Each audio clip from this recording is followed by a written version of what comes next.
Hi.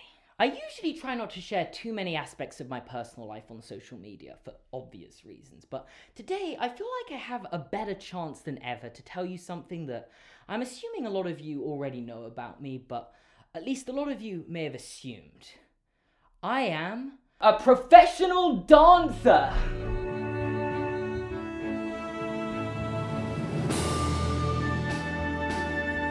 Okay. That isn't entirely true, but I did watch a movie about dancing, so kind of the same thing, right?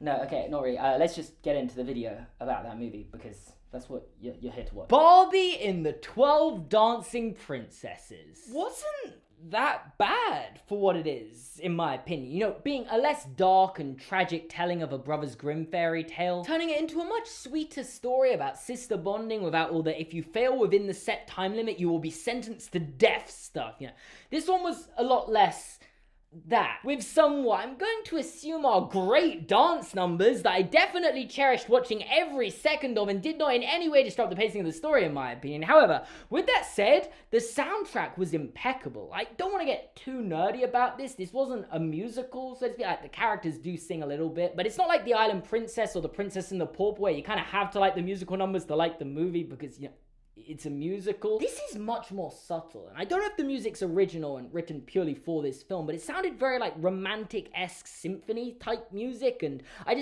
love the post-Beethoven era of music, and I've nerded out, but it was really good. And finally, I think it has a satisfying conclusion where the princesses cleverly bring back some earlier established magic to save their father who'd been poisoned. I liked that. And the main princess girl, Genevieve, marries poor person, which is truly groundbreaking, at least compared to the Barbie movies I've seen so far. And yet, while I'm sure this movie has plenty of qualities making it enjoyable for lots of people, a lot of comments on my recent Barbie videos don't seem to understand why I might not enjoy Barbie movies as much as they do. And you know, let me try and visually demonstrate this for you. You see, this right here is the target demographic. One would have to assume it mostly consists of young girls. I, however, have no interest in dancing, limited interest in princesses, and am all the way over here. We're not very close together, as you can see, and that was the point I was trying to make, so let's just... Where was I? You know, I don't remember, which is really weird because usually I pride myself on having a really good memory, but you know when you just have blanks and you can't remember something important? Because that's what happens to me when it comes to passwords, which is why I'm super excited to tell you about today's sponsor, NordPass. Now, if you don't already know about or use a password manager, I'm going to assume you fall into one of two categories when it comes to remembering passwords. Either you're like me and pride yourself on your amazing memory and therefore think you can remember all your passwords, but realistically you just end up using the name of your childhood pet as your password everywhere. You know who you are, or you have a list of your passwords in the Notes app of your phone or something, kind of like my mom. Thanks for the new iPhone 12 Pro you got me, by the way, and just randomly don't remember buying it off Amazon. Simply put, using NordPass, you can store all your passwords in one place, organizing your logins and private notes in a secure password vault, accessing it all with a single master password. Meaning no longer do you have to think, so did I use my 2012 Hotmail password or my 2016 Vine password for this one? Because alongside just remembering all your passwords for you, it also has a password health feature, which will check if your passwords are weak, older than 90 days, or being used for several accounts, and then on top of that, generate more secure passwords for you. And your passwords being safer would also henceforth make your account safer. And right now they're having a spring sale for 70% off if you go to nordpass.com/Seamus or just use code Seamus at nordpass.com and an additional month for free. Link in the description down below. Checking it out would help out the channel a lot. And oh, I've just remembered what I was talking about. You see, despite me being the absolute opposite of the target demographic for the 12 Dancing Princesses, I can see why so many of you liked and still do like this movie. Matter of fact, during the opening scene where they introduced the 12 princesses, even I thought I was going to be in for a good time watching this film, because it was absolute insanity, and I like that. However, it also introduced my first problem with this film, because guys, there's a lot of princesses, and they tried to give them all distinct personalities and interests, and while from the outside looking in, it might just look like they went, okay, so you got the eldest sibling, she's like the role model or something. Then you've got the horse girl. This one likes books, and, These two can be into sports. How many more of these have we got to do? Let's make this one a girly girl. Genevieve! She can be the main character, so she doesn't need anything more to her personality. We still need 5 more? Okay, another set of twins. They walk on stilts. Oh, sorry. And triplets! That's 12. Boom!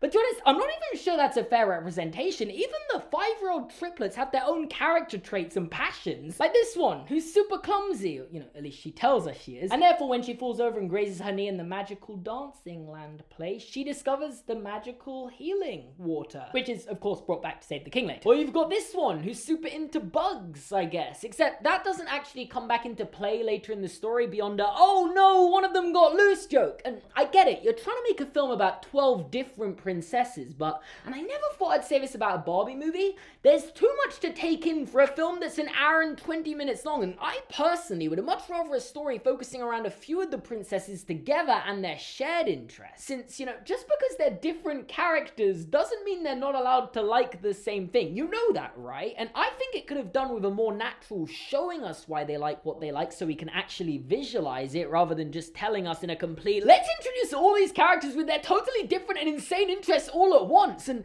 to be completely transparent, I understand why they did it the way they did. The more personality bases you hit, the more likely every young girl watching this film will resonate with one of the Barbie dolls and therefore must have their doll. It's clever, probably made them a lot of money, but it made the story less entertaining for me. And, you know, it'd be kind of like me just randomly deciding to promote my Patreon in the middle of a video. Yeah, someone's probably gonna pledge and join the absolutely wonderful community supporting me over there with the incredible awards and make me more money, but would probably make the video worse for someone who isn't interested in that. But you know what's free? Subscribing to my channel and following me on Twitter and Instagram. This has been a fantastic plug. Anyway, that's probably enough analysis of the first scene of the film for one video, because there's still a whole lot of movie to get through. You see, apparently, despite having all these different personality types, none of the princesses are actually particularly good at being princesses. And therefore, the king calls on his cousin, Duchess Rowena, to take charge of the princess's upbringing, which I've got to say I found rather odd considering most of the princesses are older teens and even fully fledged adults. You know, like, I'd get having her to help raise and look after the little ones, especially since the king is now a widower and they no longer have their mother there for guidance about being a queen. But the eldest sister is 22 apparently. I feel like you're a bit past her upbringing at this stage, and I don't want to keep jumping ahead, but none of the princesses learn anything from Rowena about how to be regal and all end the film in the exact same position they started, bar Genevieve, who got married to someone who isn't even a king, so literally anything she might have learned wouldn't even... There was no purpose for bringing Rowena into the story other than to serve as an antagonist to the princesses. Like, maybe if you really want to play devil's advocate, you could argue the king learned something from all of this, coming to see that his girls are great in their own individual ways and don't have to act like by-the-book royals to become fine princesses. But I just still feel like there would have been ways to write this story so that the main villain wasn't just shoehorned in there purely for the purpose of being the main villain. And I'm really starting to realize why evil stepmothers are such a trope in these movies, because if Rowena had been an evil stepmother, that would have made perfect sense, and then I would have criticized this movie for being cliche. So there's no winning Barbie movies. Whatever you do, whatever road you go down, I'm gonna be waiting to criticize you. I am inevitable. Anyway, with that said, I didn't think Rowena was a bad character. I just don't think they really tried with her. They only had so much time to dedicate to her since there are so many other characters this film was revolving around. And it was just like, yep, okay, she's the bad guy. So therefore, she has a plan to steal the throne that she makes abundantly clear from the moment she's introduced, and she can't remember the princesses' names, which, honestly, I can't even blame her. There are 12 of them. I watched the film a week ago and would be challenged to name 6 of them. But it's bad, because she refuses to make an effort to remember their names. Guys, she's evil and doesn't care about the girl she's looking after. Just go along with it, okay? And the princesses all collectively conclude after spending 2 minutes with her in the film that it's time to progress the story forward to requesting their father to get rid of her. But that doesn't work, because Rowena's been poisoning the king and he's bedridden, which kind of leaves her in charge, and therefore these revolts just make her rulings more unreasonable. But crazily, that night, the princesses happen to discover that their mother left a secret magical code through their childhood books that if they dance on these marble stone flowers in their room in the right order, it opens up a passage to a hidden magical dancing place. And if you're thinking I'm about to complain about how impossibly unlikely it is no one's ever accidentally set one of these stones off before, you'd be exactly right, because it's so stupid. I get you have to dance on them in the correct pattern to get the world to open up, and the chances of someone accidentally doing all of that is unlikely. But from what's shown in the film, as long as you just step on this first tile, it lights up. So are you telling me in this room where all 12 princesses sleep every night, not once has one of them stepped on the first tile, seen it light up and think, well, that's weird, I wonder, and oh, that tile lights up too, and then worked out the entire thing? Because I think that's plausibly impossible. A literal monkey works it out during the film. Anyway, they're at this magical world they've discovered, and since it has a dance pavilion, they just break into uninterrupted 2-minute-long dance sequences every time they go there, which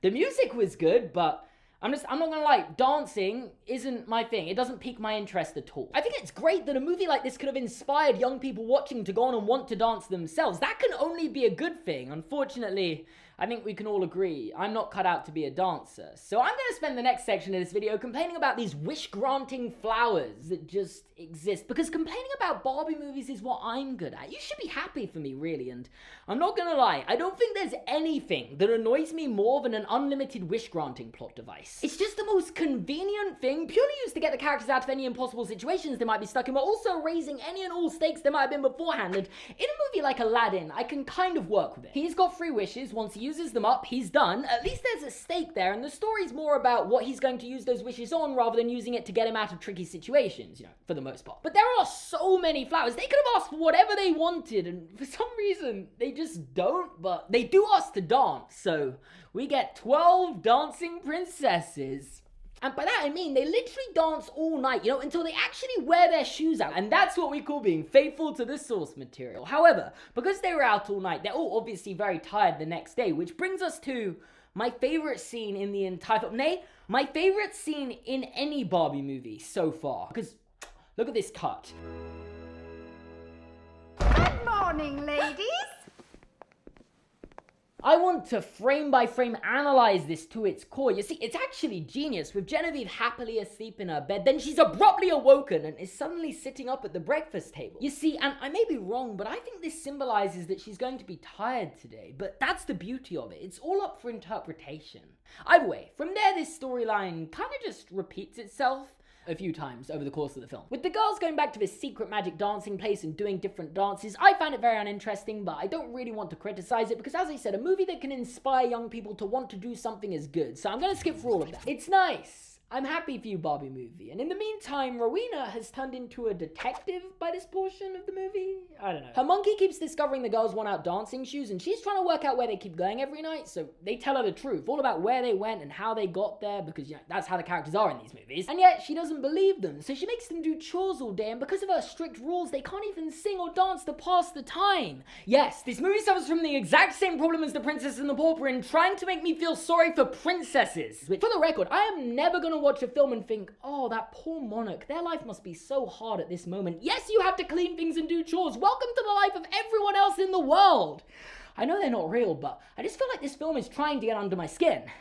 Anyway, it's the next night where everything goes down. The princesses go off to their magic dance place. Rowena discovers they've all gone missing, leading to this guy Derek, who's the prince from the other films, but in this one, he's poor person that Genevieve ends up marrying. Good thing he looks exactly what a prince would look like though, right? And when he finds out they've gone missing, he breaks into their room and pretty much immediately works out the secret magic code based off the thickness of shoe polish on the ground. He is a shoemaker, by the way, but still, come on, are you telling me no one has accidentally worked this out before? And it's because the monkey also happens to be in the room when this happens that leads to it showing Rowena how to get in. And if you haven't seen the film, sit tight here, because a lot happens as Rowena opportunistically decides to execute her entire evil plan all at once. First, she goes to the magic dance place and steals the magic wish flowers. Then she destroys the stone flower passageway and the princess's room, making it impossible for them to return. And then finally she tells the king, who is on his deathbed, that they have fled, tricking him into swearing her in as queen. And I was like, okay, this is a good plan, but they act like it was her master plan the entire time. Yeah, she was putting poison into the king's tea, but how did she know he was going to swear her in before any of his daughters, which 7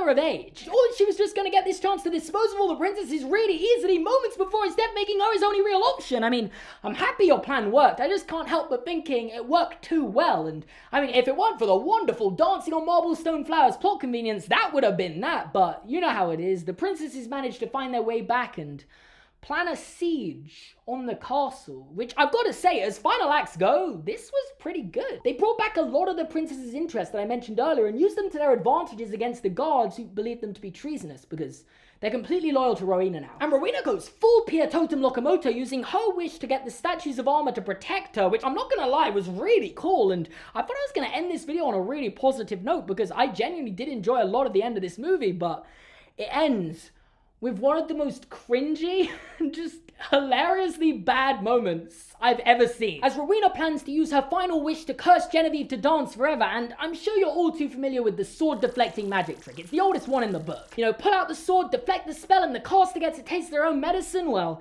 Genevieve doesn't have a sword, so she uses a fan.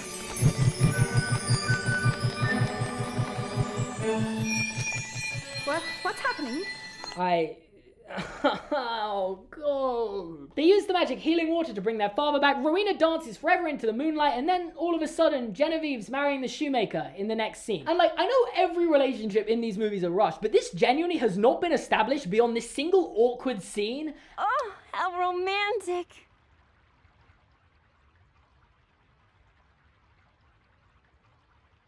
And then them dancing together. Like, how did you get from here to here? You know, it doesn't matter. I'm done. I hope you enjoyed this video. If you did, make sure to leave a like and subscribe to my channel and watch another video, and check out my Patreon here and in the description down below, and let me know what Barbie movie I should cover. Now, I don't know if I'm going to do another one.